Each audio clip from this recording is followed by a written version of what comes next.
50대 은퇴, 이제 뭐 먹고 살지? 70대 퇴직 선배들의 충격적 조언. 퇴직 후 나는 뭘 하고 살까? 50대에 접어들면서 누구나 한 번쯤 이런 고민을 한다. 이제 회사를 떠나면 뭘 하면서 먹고 살지? 내가 평생 해온 일이 다른 곳에서도 통할까?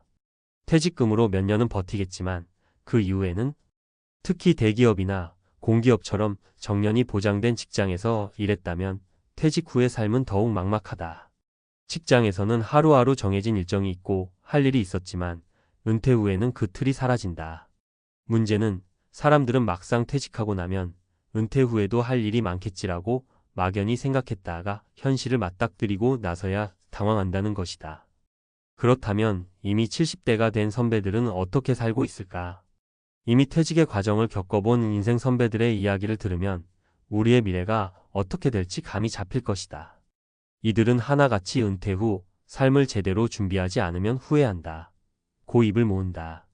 지금부터 70대 퇴직 선배들의 경험을 바탕으로 퇴직 후 생존을 위해 지금 해야 할 3가지를 알아보자. 1. 퇴직하고 나면 할 일이 없다고? 일할 수 있는 틀을 미리 만들어라. 퇴직한 후 많은 사람들이 가장 먼저 겪는 건 아무것도 안 하는 하루다. 처음에는 자유가 주어졌다고 느끼지만 곧 무료함이 밀려온다. 문제는 시간이 많아지면 소비도 많아진다는 점이다. 70대 퇴직 선배의 사례 해시태그 1 58세 은행 지점장 퇴직 후 할 일 없어 방황.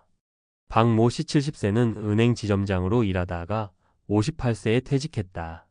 그는 퇴직 당시 나처럼 금융권에서 오랜 경력을 쌓은 사람이면 얼마든지 다시 일할 수 있을 거야 라고 생각했다. 하지만 현실은 달랐다.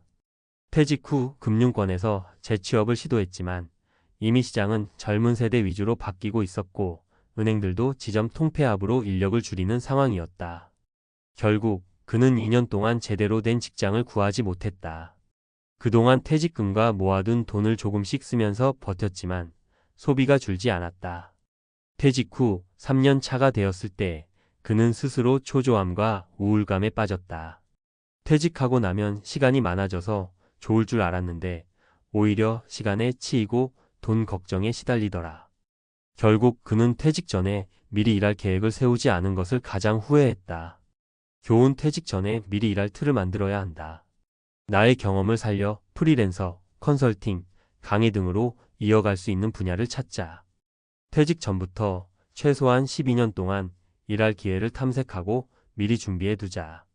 나중에 생각하자는 마인드는 금물. 퇴직 전에 준비하지 않으면 퇴직 후에는 더 어렵다. 2. 연금만으로 살 수 있을까? 안정적인 소득원을 마련하라. 많은 사람들이 국민연금, 퇴직연금, 개인연금이 있으면 괜찮겠지라고 생각하지만 실제로 퇴직 후 10년이 지나면 대부분의 사람들이 이 돈만으로 살기 어렵다. 라고 말한다. 70대 퇴직 선배의 사례 해시태그 56세 대기업 부장 연금만 믿고 은퇴했다가 후회. 김모 씨 72세는 대기업에서 30년 넘게 근무한 베테랑이었다.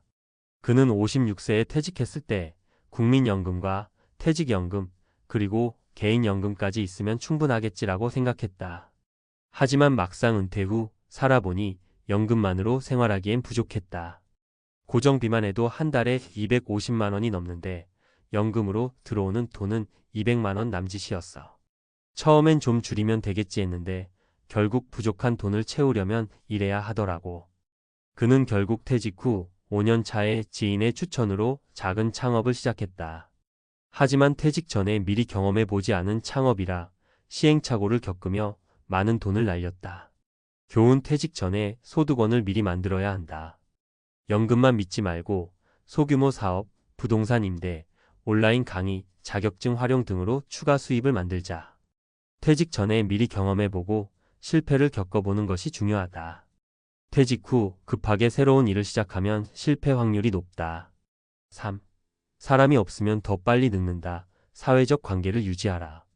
퇴직 후 가장 빠르게 망가지는 사람들의 공통점은 혼자 있는 시간이 많아지면서 외로움과 우울감에 빠지는 것이다. 70대 퇴직 선배의 사례 해시태그 3 60세 공무원 친구들과의 관계가 끊어지면서 우울증에 빠지다. 정모 씨 75세는 공무원으로 35년을 근무했다. 평소 동료들과 친하게 지냈고 매일 술자리도 많았다. 하지만 퇴직 후 연락이 뜸해지면서 점점 혼자 있는 시간이 많아졌다. 퇴직하면 자유롭게 살 줄 알았는데 막상 나가서 만날 사람이 없더라. 전화가 안 오면 하루 종일 말 한마디 안 하는 날도 많았어. 결국 그는 퇴직 후 3년 차에 우울증을 앓았고 병원 치료까지 받았다. 하지만 그는 70대에 접어들면서 마음을 바꿨다. 그냥 집에 있으면 늙는 거더라고. 그래서 용기를 내서 퇴직자 모임에도 나가고 취미 활동도 시작했어. 그러다 보니 다시 활력이 생겼어. 좋은 사람들과의 관계를 유지하라.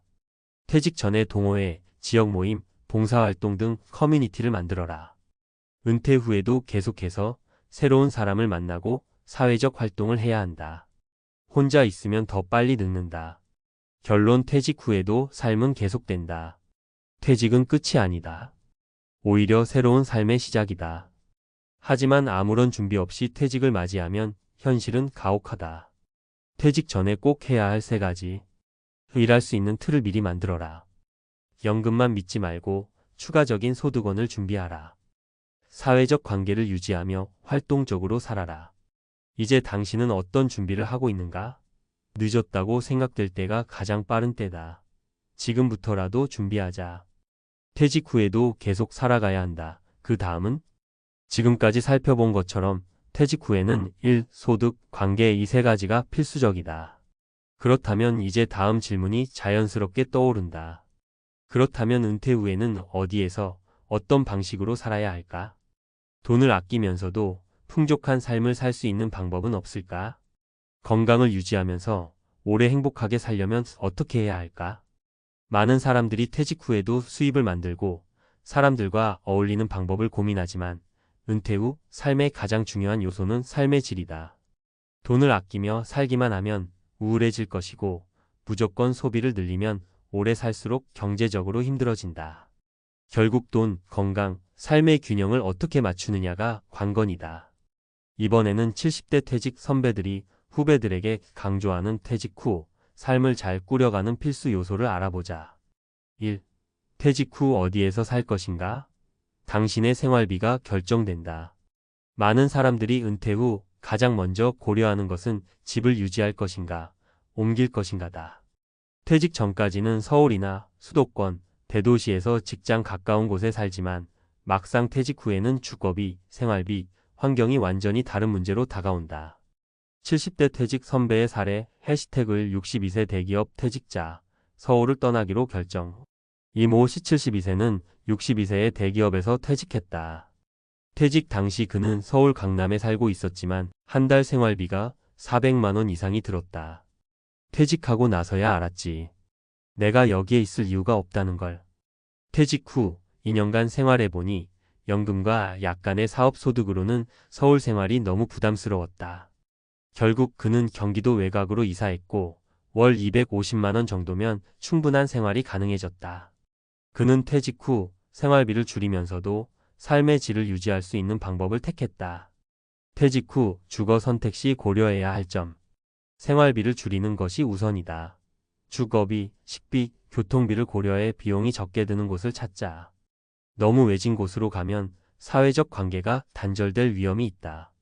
혼자 사는 경우는 더욱 신중해야 한다. 편리한 의료시설과 교통이 있는 곳을 선택하는 것이 중요하다. 2. 은퇴 후 소비 습관을 어떻게 바꿀 것인가? 돈을 쓰는 방식이 삶을 바꾼다. 퇴직 후에도 돈을 버는 것은 중요하지만 더 중요한 것은 돈을 어떻게 쓰느냐이다. 은퇴자들의 가장 흔한 실수는 퇴직 초기에 소비를 줄이지 않고 직장 다닐 때와 똑같이 쓰는 것이다. 70대 퇴직 선배의 사례 해시태그의 60세 공무원, 퇴직 후 생활비 조절 실패. 김모 씨 75세는 공무원으로 정년 퇴직했다. 그는 퇴직 후에도 월 300만 원 이상 소비하는 습관을 바꾸지 못했다. 난 연금이 있으니까 괜찮을 줄 알았지. 그런데 몇 년 지나니까 돈이 빠르게 줄어들더라. 퇴직 후에도 외식, 골프, 쇼핑을 줄이지 않다 보니 5년 만에 여유 자금이 거의 바닥났다. 결국 그는 68세에 다시 일을 찾았지만 일할 기회가 많지 않아 상당히 힘들었다. 그는 퇴직 후 소비 습관을 미리 바꾸지 않은 것을 가장 후회했다. 퇴직 후 소비 습관을 바꾸는 핵심 원칙. 고정비부터 줄이자.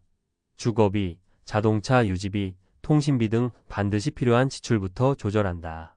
퇴직 전부터 소비 습관을 점검하자. 직장 다닐 때부터 은퇴 후 소비 패턴을 미리 연습하자. 연금과 소득 수준에 맞는 소비를 해야 한다. 수입이 줄어든다는 것을 명심하고 처음부터 계획적으로 돈을 써야 한다. 3. 건강을 관리하지 않으면 돈이 있어도 무용지물. 은퇴 후 건강이 최우선이다. 퇴직 후 돈이 부족한 것도 문제지만 가장 심각한 문제는 건강을 잃는 것이다. 특히 60대 이후로는 운동을 하지 않으면 근육이 빠르게 감소하면서 각종 질병이 찾아온다. 퇴직 후에는 운동이 부족해지면서 체중 증가, 당뇨, 고혈압, 관절 문제 등이 급격히 악화된다. 70대 퇴직 선배의 사례 해시태그 3 65세 퇴직 후 건강을 방치했다가 큰 병을 얻은 사례. 박모 씨 73세는 65세에 퇴직 후 이제 좀 편히 쉬자는 생각으로 운동을 멈췄다. 그러나 2년 후 그는 당뇨와 고혈압, 근육 감소증까지 한꺼번에 겪게 되었다. 직장 다닐 때는 출퇴근하면서라도 걷고 움직였는데 퇴직하고 나니 하루에 1000보도 안 걸었어. 그러다 보니 살찌고 건강도 나빠지더라고. 그는 결국 병원 치료를 받으면서 뒤늦게 운동을 시작했지만 이미 건강이 상당 부분 나빠진 상태였다. 퇴직 후 건강을 방치하면 의료비 부담도 커지고 삶의 질도 급격히 하락한다. 퇴직 후 건강관리의 핵심. 매일 최소 30분 이상 걷기, 근력 운동을 병행하자. 하루 종일 앉아있는 생활을 피하고 몸을 계속 움직이자. 건강한 식습관을 유지해야 한다. 은퇴 후에는 특히 과식과 가공식품을 피하는 것이 중요하다. 퇴직 후에도 활동적인 취미를 가져야 한다. 단순한 운동이 아니라 등산, 테니스, 수영 등 재미있는 운동을 지속해야 한다. 결론 퇴직 후 삶의 질을 높이는 3가지 핵심 원칙. 퇴직 후 어디에서 살 것인가? 생활비가 결정된다. 소비 습관을 바꾸지 않으면 금방 돈이 바닥난다. 건강을 잃으면 돈이 많아도 무용지물이다. 지금 50대라면 이미 퇴직을 준비해야 하는 시점이다. 나중에 준비해야지라는 생각은 위험하다. 퇴직 후에도 후회 없이 살아가려면 지금부터 철저한 계획이 필요하다. 지금 당신은 어떤 준비를 하고 있는가? 퇴직 후에도 만족스러운 삶을 살기 위해 지금부터 하나씩 실천해보자.